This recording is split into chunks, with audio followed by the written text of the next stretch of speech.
2024 book review. My name is Rebecca, and this is my mom, LaDonna. And this is our third book review we're doing of all the 2024 books we've done. We're super excited about it. And we have some categories we're going to go through and just discuss, talk about some good things, some bad books. Not bad books, but just ones that weren't for us. We want to hear your suggestions. If you agree with us or not, let us know down below. And if you have any book suggestions that you would love for us to discuss or talk about, let us know below. And make sure you like this video if you like the book content. And if you haven't already, make sure you hit that subscribe button, okay? So the first category we're going to do is all the books we read in 2024 rapid fire. Go ahead, Mama. Dear Mrs. Bird by A.J. Pierce. A Caribbean Mystery by Agatha Christie. A Walk in the Woods, Rediscovering America on the Appalachian Trail by Bill Bryson. Travels with Charlie in Search of America by John Steinbeck. The Oregon Trail, A New American Journey by Rinker Buck. Pride and Prejudice by Jane Austen.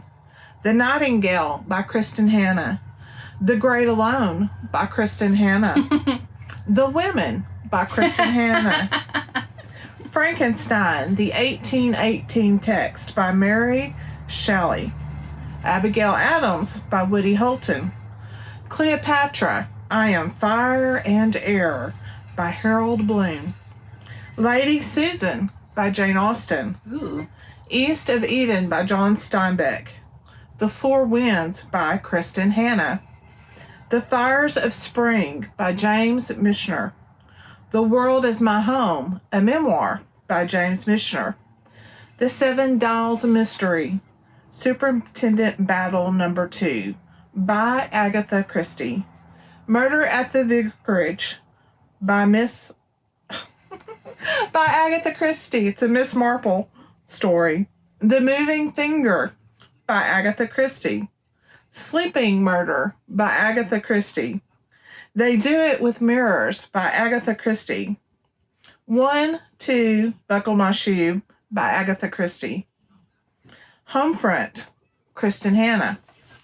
At Bertram's Hotel, Agatha Christie. Disciplines of the Beautiful Woman by Anne Ortland. Another Life by Kristen Hanna. The Mirror Cracked from Side to Side by Agatha Christie. Nemesis by Agatha Christie. And that's it. That's the it. end. Is that from backwards or is that order from the January? Order from January. Nice. I think some of them may have got out of order because I may not have put them all in there at the right time. Okay. So how many total books did you read in 2024? 28, I believe. 28. That's good. That's great. I mean, it's way down from the 76 that I read in 23, but That's okay. I had a real job this year, so that took up more time. That is A-okay. I feel like I'm missing something. But we'll figure it out. Okay, so you ready for mine? Yes. This is in order from January to December. I finished Christmas with Anne and Other Holiday Stories by Ella Montgomery. I finished that on the 1st of January, 2024. Little Women by Louisa May Alcott. Dear Mrs. Bird by A.J. Pierce. Murder at the Vicarage by Agatha Christie. Harry Potter and the Prisoner of Azkaban by J.K. Rowling. Sense and Sensibility by Jane Austen. The Body in the Library by Agatha Christie. Pride and Prejudice by Jane Austen. The Most Agreeable Murder by Julia Seals. Harry Potter and the Goblet of Fire by J.K. Rowling. The Lost Art of Keeping Secrets by Eva Rice. The Moving Finger by Agatha Christie. The Pursuit of Love by Nancy Mitford. A Murder is Announced by Christie. This Summer Will Be Different by Carly Fortune. Ma'am Darling, 99 Glimpses of Princess Margaret by Craig Brown. A Pocketful of Rye by Christie. Black Beauty by Anna Sewell. George V and Elizabeth, The Marriage That Saved the Monarchy by Sally Bettle Smith. The Duke and I by Julia Quinn. They Do It with Mirrors by Agatha Christie. A Court of Thorns and Roses by Sarah J. Maas. Harry Potter and the Order of the Phoenix by J.K. Rowling. The Women by Kristen Hanna. Bookworm, a memoir of childhood reading by Lucy Mangan. The Mirror Cracked from Side to Side by Christie. The Star That Always Stays by Anna Rose Johnson. The Legend of Sleepy Hollow by Washington Irving, A Caribbean Mystery by Christie, Frankenstein by Mary Shelley, From Here to the Great Unknown by Lisa Marie Presley, At Bertram's Hotel by Christie, The Alice Network by Kate Quinn, Nemesis by Agatha Christie, and then A Cold Snap Frosty Poems by Audrey Baird, Sleeping Murder by Christie. Oh, and I also did The Lion, the Witch, and the Wardrobe by C.S. Lewis. I didn't add it on my list here. Do you have another? I don't want to use your fancy pen. You can use my fancy I'm pen. scared to use your fancy pen. Tell them about your fancy pen. So, on my wish list for my Christmas, or just my personal wish list, I had these fancy pens from Parker that are like calligraphy pens. And so, the person that drew my name in my family was Rachel, and she got me one of them for my Christmas present. I'm so excited. I feel like a proper English young lady now. See? That's really It's nice. a gorgeous pen, and it's the old fountain type, which Beautiful. I've never owned a fountain pen in my life. It's really nice. So 37 books for me this year. Wow. Which is at all-time high. So cool. All right, yay, that's exciting. Good job. High five. Okay, so our first topic is your top 3 overall favorite books. You didn't write yours? Go. Okay. Go first. My top 3 were The Women by Kristen Hanna, obviously. 2024 was the year of the women for Kristen Hanna. It's fantastic. From Here to the Great Unknown by Lisa Marie Presley. I actually listened to the audio version of this, and Julia Roberts did it, and actually Riley Keough, I don't know how to say her last name. Riley Keough, which is Lisa Marie's daughter, did her part. So it was kind of like a collaboration. I would say 90% of it was Lisa Marie, and then Riley put in stuff to kind of go along with it. It was just so good, and it was such a cool insight to her life, and it's just a great book. And I feel like, you know, me and Riley, she might be younger than me, but we're kind of the same age-ish, and I could relate to some of the, not everything, but some of the things she was going through. And it was just a really cool really cool memoir through the eyes of that, and to see Lisa's view of what she remembers about her dad. And it was one of the better memoir biography type books I've read in a really long time. So I recommend it. And then my third one was The Alice Network by Kate Quinn. I'm kind of late to the game on this one, but it was really, really great. I'll just do a brief synopsis. It was about 2 women, one in the First World War, one in the Second World War, and they kind of come together at the end of the Second World War, and they go through these things. And it was just really, really great. And I'm starting to read more Kate Quinn now. I'm actually on my second book of Kate Quinn. Cool. So.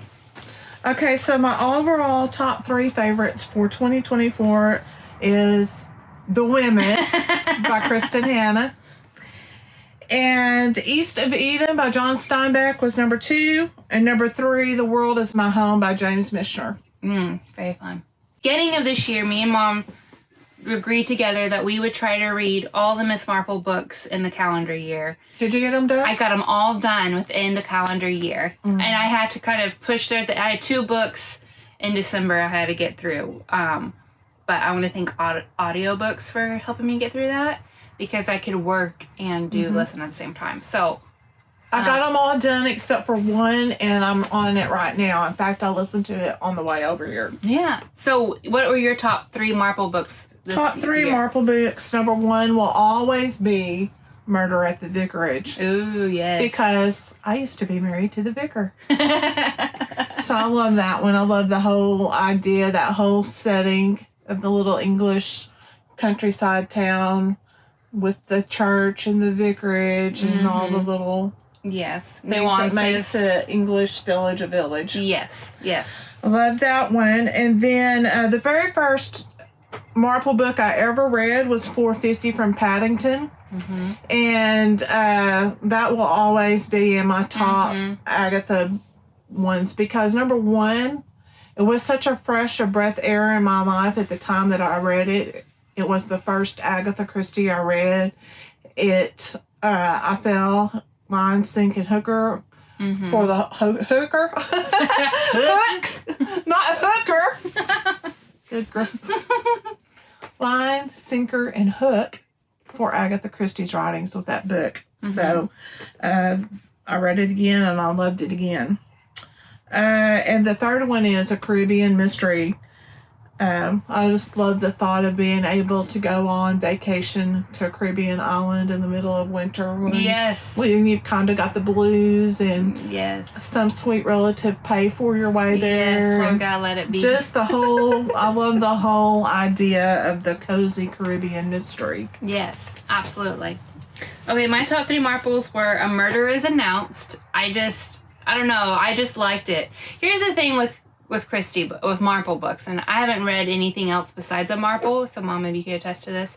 They're all good books, okay? They're all going to be like a solid 1 out of 5 stars. They're all going to be at least a 3.5 to 4, all of them. And then some of them are 5s and some of them are a little bit less, but most overall the board, you can say they're going to be a 4 every time. Yeah, they're going to be a 4 every time, and some are going to be like, yes, fantastic, but just the essence of Marple, and when you read these books, you get it. But it's just the classic, quintessential English life. I just love The Murder is Announced one. The Moving Finger, that was another one that I really liked with the typewriters and the.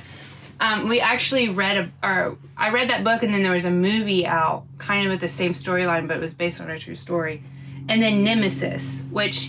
I really enjoy Nemesis because I read a Caribbean mystery. They really go together. They go together, but you can read Nemesis on its own. You just won't really appreciate the fullness of it. Yeah. But again, like, they're all really great books. You can't go wrong with any of them. So, all right, the top 3 books you did not finish or you did not like. Go ahead. The first one is 9 Presidents Who Screwed Up America. Normally, this kind of book is right down my history nerd alley. And especially because I like to study presidents in history. That's one of my main genres of history is presidents. You know that. Presidents, first ladies.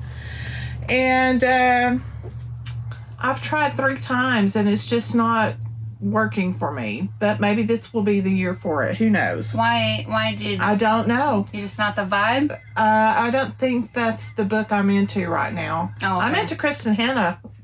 Okay. We're just switching the genre right now. The second one was that I started and didn't finish is A Tale of Two Cities. And I'm thinking that my thing with Dickens may be like my thing I used to have with Jane Austen. I used to really not be a fan of Jane Austen, and I would say that I'm still not like one of her fangirls, but I have enjoyed reading her books more in the past 3 years.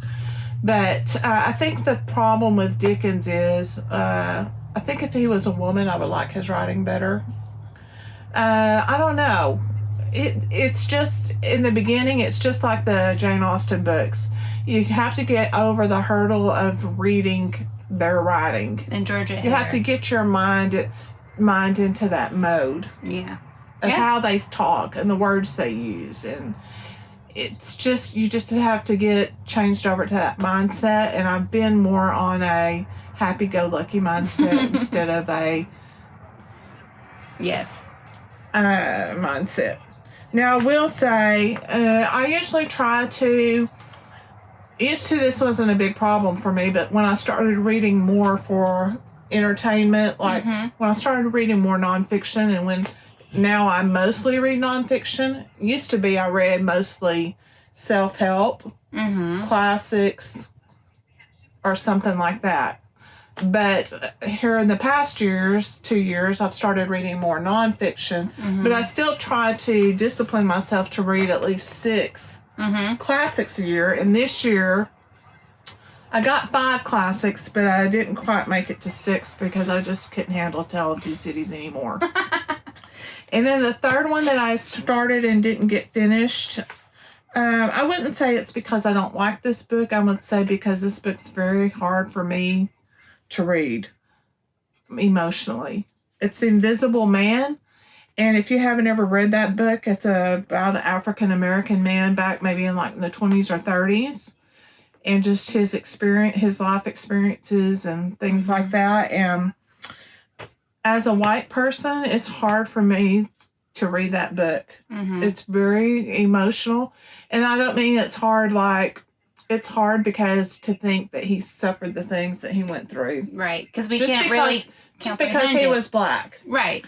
Yeah. It's hard for me to imagine that one human being could be that cruel to another human being just because of their color of their skin. Yeah. So you're taking that more in bites than sitting down and finishing. So hopefully Invisible Man will be like Frankenstein, because Frankenstein had a similar effect on me. I started that one last year, finished it this year, because it was very heavy for me, not in a bad heavy way, but just like it was a lot of emotion that came up that I had to deal with. And I journaled a lot about that book.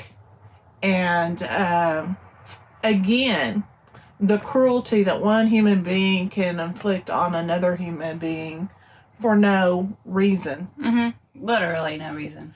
Those issues are hard for me to deal with, because then I realize, I think about things. Have I ever done something like that to a person? Right.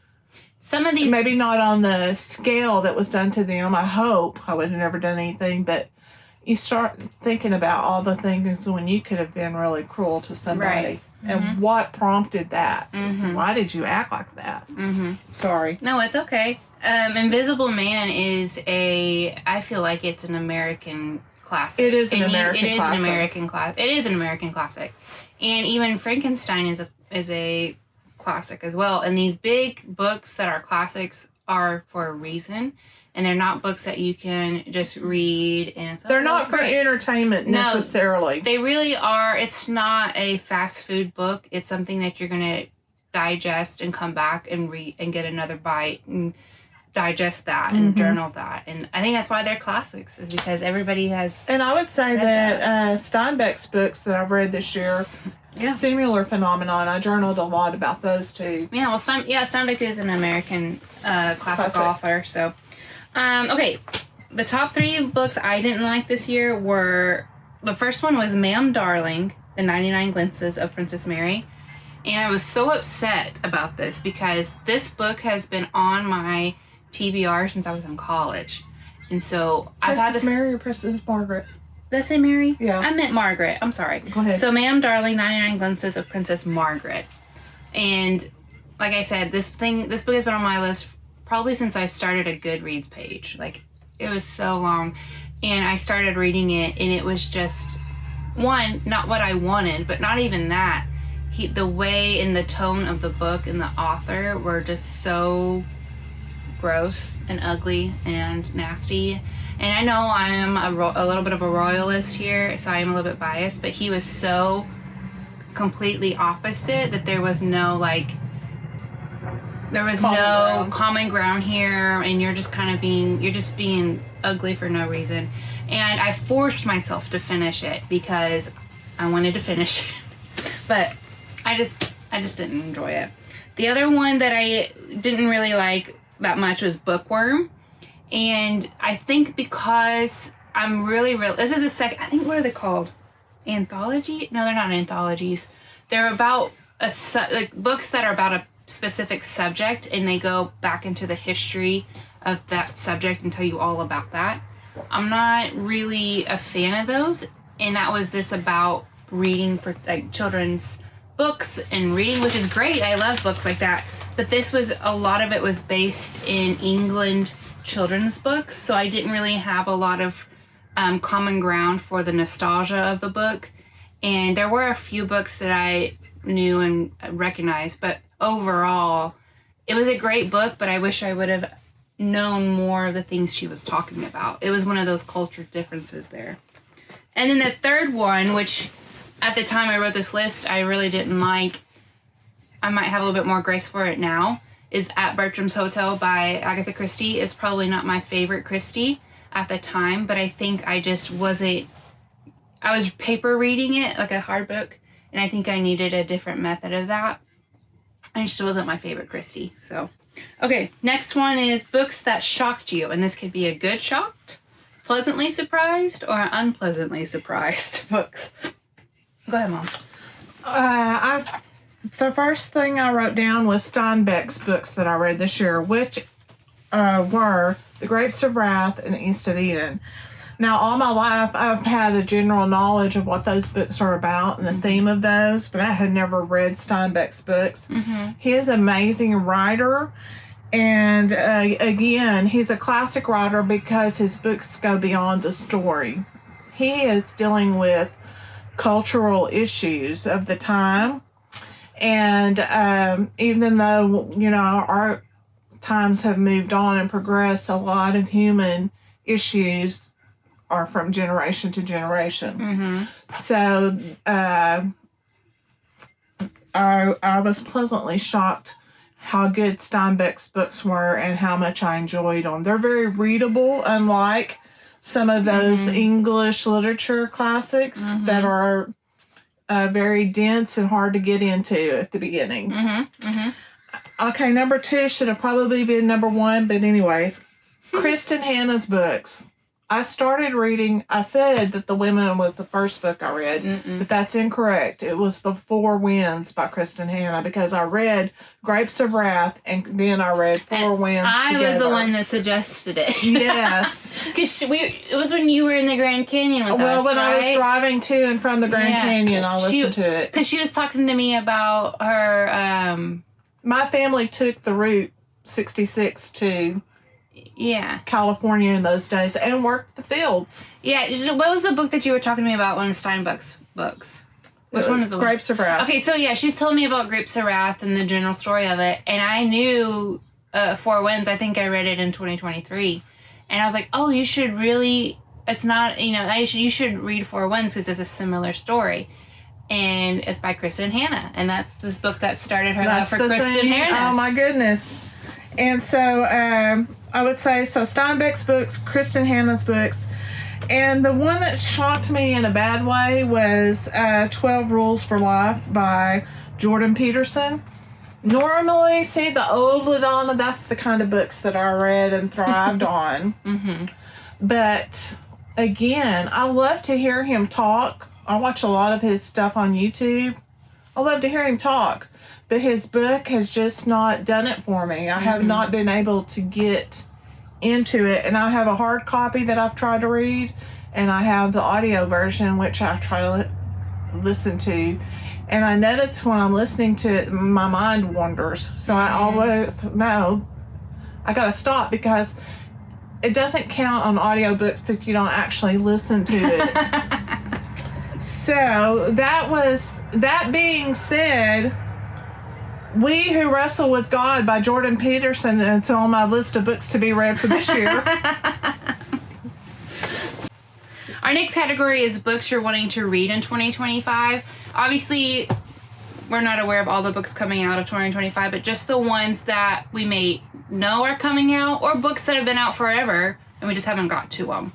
So what are your top 3 books you're excited about for 2025? Be Ready When the Luck Happens by Anna Garten. Oh, yes! That is well, you just have to understand.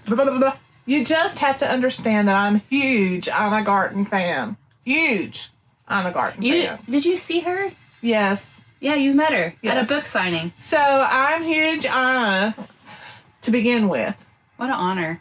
Then, secondly, several years ago, this thought, maybe like 10 or 15 years ago, my husband and I were talking about some financial goals, and he says, we need to save and be ready for when the opportunity comes. To have something put back so when opportunities comes, we can take advantage of the opportunity. Yes. So that philosophy and that thought has, just been cooking in my mind ever since then, 15 years ago. And then Anna's book, lo and behold, the title is Be Ready When the Luck Happens. So I got to read the book. We need to read that together. Okay. Okay, we're going to talk about Anna Garten for a second, okay? I watched the Martha Stewart documentary on Netflix. If you haven't watched it, you should watch it. Okay. It's great. It inspired me. I want to read Martha Stewart's book. I think she has a couple books out. But it really inspired me to read Ina's new book because it's been on my list and I was like, okay, I want to read it. But then for some reason watching this Martha Stewart's documentary, I really want to read this book. And the whole, like, if you see it on, like, you know, TikTok and Instagram, YouTube, whatever, there's this, like, vein of that niche of these girls who are kind of my age a little bit, and they want their lifestyle to be that homemaker, Martha Stewart, Ina Gardner, Nancy Meyers kind of vibe. And I'm like, that explains me. A little bit more English country, but that explains me so well. And I was like, we need to read that book together. Yes, let's do it. Okay, resume. Sorry. Okay. My next on my can't talk today for some reason. My top 3 that I want to read for 2025. Number 2 is Missioner's books. I just put that whole category because I just finished Alaska last night. And I read most of it last year, but I just finished it last night. So and today's January 14th. I didn't include it because technically it's finished this year, but I read most of it last year. And the Alaska book leads into the Texas book. Really? And I had already have it on here, Texas to be my next Missioner book. Really? So I'm looking forward to reading Missioner's books, Texas in particular. And then thirdly, Lisa Marie's book that she was talking about. She loved that book so much, I thought, well, I'm going to give it a read. And then even though it says 3, I put 4. Also in Alaska, he talks about Edna Ferber, who is a writer. And she wrote the book about Texas called Giant. Oh. And then after... they were able to get her to come to Alaska, and she wrote a book about Alaska. Oh. So I already had the Giant book. I found it at a thrift store, and I collect Texas books too. And so I picked up the Giant book. So I had it. I haven't read it. So it's one of the few books on my bookcase that I haven't read because I really try to buy only books that I've read. Mm-hmm. And so that was kind of like on a TBR anyways. So I'd already bought it. So, and then I found out, I did a little research into Edna Ferber, and I thought she may be my new author this year that I want to delve into. Yeah. So the books that I'm really excited about, and I don't think any of these are going to be brand new to 2025, but I Capture the Castle. That's an older book, but every booktuber that I really enjoy, they always talk about this book, and I feel like it's a classic-ish type of a book, and I think it's by Dodie Smith, I think. But anyway, I really want to read that and mark that one off my list. And then The Windsor Knot. It is a mystery book that has to do with the late Queen of England, and so I'm super excited about that. I saw it, the cover of it, in a Barnes & Noble, and it's relatively new. Like, it's like, I would say the last 5 years someone wrote it and put it out. So I just saw a cover of it, and I was like, ooh, I'm interested in that. That sounds fun. And then another book, I think this came out in 2024, The Wedding People. I've just seen it everywhere, and I think I know the author. I read a book of hers before, and I want to read that, but I think I'm going to read it during the summer, because I think that's when it's more... I think that's when it's set in the summer. But, okay. We did not plan this, but I'm going to spring it on you.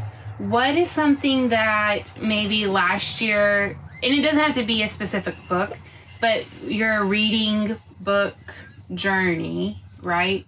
What is something that you went into 2024 thinking, this is what I'm going to do? Or something that's changed maybe midway that you're like, okay, I want to bring that, I want to keep doing that. Or... I don't know, maybe just an overall something of 2024 in your reading journey that either you stopped doing, you changed, or something that you want to add into 2025. I think about maybe how I read has changed because, I used to like to read just give myself a really high goal because I thought, that's the nerdy intellectual thing to do is, because my friend reads 100 books a year, I need to, read 100 books a year, but I didn't feel like I had failed when I only read 76 in 2023. But this year, my attitude has changed. It's not just about reading and gaining the knowledge of the story and the facts about the story, but it's also letting the book read me as well. Right. And really, going the extra mile to meditate on what I'm reading and, sifting what I'm reading and, throwing the stuff out that really doesn't apply to me or I'm really not interested in, but, ingesting the stuff that is for me. And some of the stuff that's for me maybe not be my particular taste, but it's good for me. So I'm ingesting that as well. I one of the booktubers I follow, they were talking about that, how one of the people they watch is a huge, he's known for philosophy. And so he was talking about how we need to shift our mindset of, I read 100 books this year, or I read whatever the number is. Like, the point of reading is not to get as many books as you can within a year. And her thing was, this was the first year, 2025, where she didn't set a reading goal numerically, because she said, I'm trying to shift my mindset of, it's not a race. It's kind of an immature mindset to have, to get all these books to read so you have a trophy.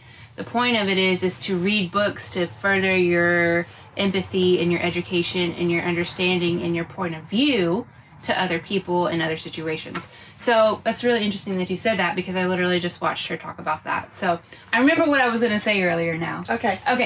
And I'm on this too, so let me know. Since Dad died, do you think your taste in books has changed? Yes. How so? Well, it's that whole switch from the self-help information I'm reading to improve my knowledge in a certain particular area to I'm reading for entertainment. I'm reading for... That was the main thing when he was just... Reading was an escape that I needed.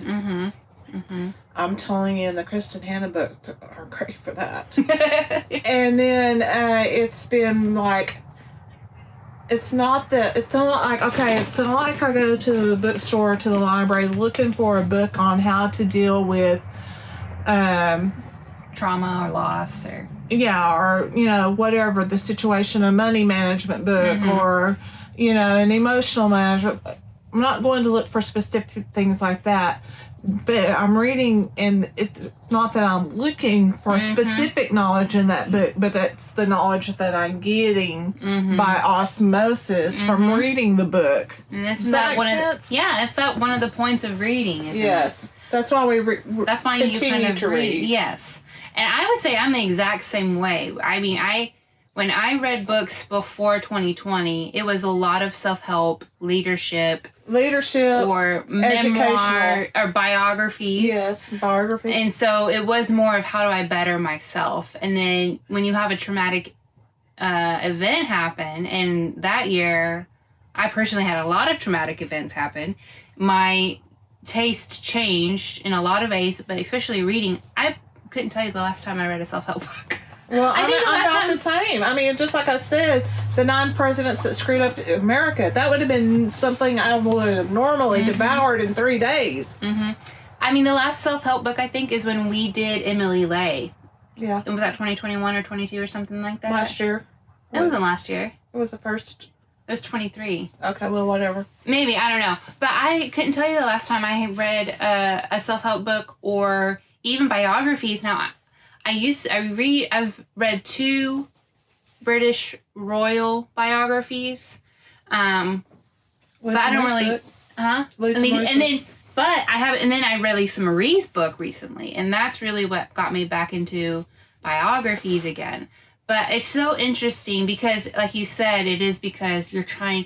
I've never really, before all of this, I never really read to escape. I read to learn, and especially because I was in college a lot, and so you read to learn. That's the kind of my mindset is you're gonna read, you're gonna learn something. I feel if I was going to hold on to my intellectual nerd card, that's the only kind of books I could read. Yeah, because I felt like reading for entertainment was just not a good use of my time. Right. But now that that's all we do is read to entertain or read to escape. You're still getting aspects that you need to learn.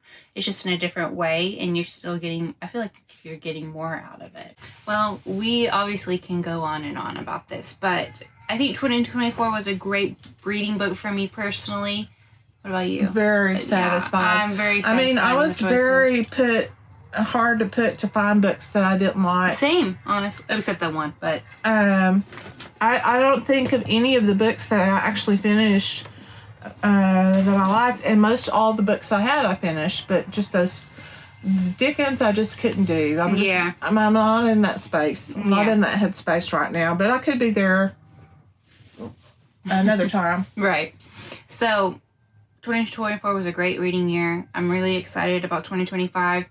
I'm a little less 2024 was a little bit more, okay, I'm going to read these books by this month. And I'm a little bit more loose this year. I want to see how it works. Mom has hers planned out. I have that, but let me tell you what this is. Did you do that last year? Yeah. Oh. I have this, but this is just a suggestion. Right. I used to be really tied to any goal that I set, like, I have to do that in February, or if not, I got to get it done in March real quick. That's not my life anymore. Yeah, we're not doing that anymore. I don't read like that anymore.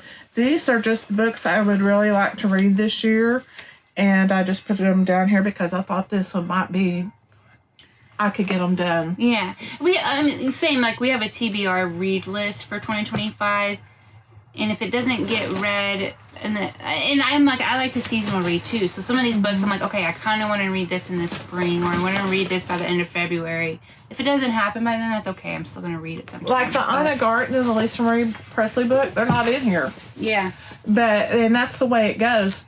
Kristen Hanna was totally not planned. And look, I read 6 books of hers last year. Yeah. Steinbeck was totally not planned. Mishner was not planned. Yeah. I mean, in the back of my mind, maybe you could say, well, you've been wanting to read him since you were a teenager, and that's true. But then you finally just it wasn't really like a... Now, Agatha Christie, that was a planned. That was I was about to say, that's the only one last year where I was like, okay, I set this goal. It's pretty feasible. I'm going to push to do it. And then we had, like, we wanted to do all the Jane Austen books alongside with Marple. That was too much. Because I only did like 3 of those books. I did 3 of those books too. So, but then I focused on Marple because they're way easier to read and way faster to read. And so I was like, okay, I'm going to push to do the Marple, but that's it. I'm not going to do all the other things we decided to do. And that's okay. You can change your goals and change your mind in the middle of the year if you want. Okay. Anything else? We really appreciate you watching all this. Don't forget to comment down below what books you agree or disagree with us on. If you have suggestions, give us new suggestions. We love to hear them. Make sure you like this video. Make sure you subscribe to it. This channel is kind of a random thing. We do books. We do crafts. We do travel trailing. Travel traveling. Travel trailering. We do travel trailering. And we do gardening. We do cooking. It's kind of a hodgepodge. Pets. Lifestyle. Yeah. So. Oh, and don't forget LaDonna Mills Lifestyle on Facebook. Mills Lifestyle on Facebook. And make sure you like me on Facebook, and it'll be a great time. Thanks so much for watching. We'll see you next time. Next year.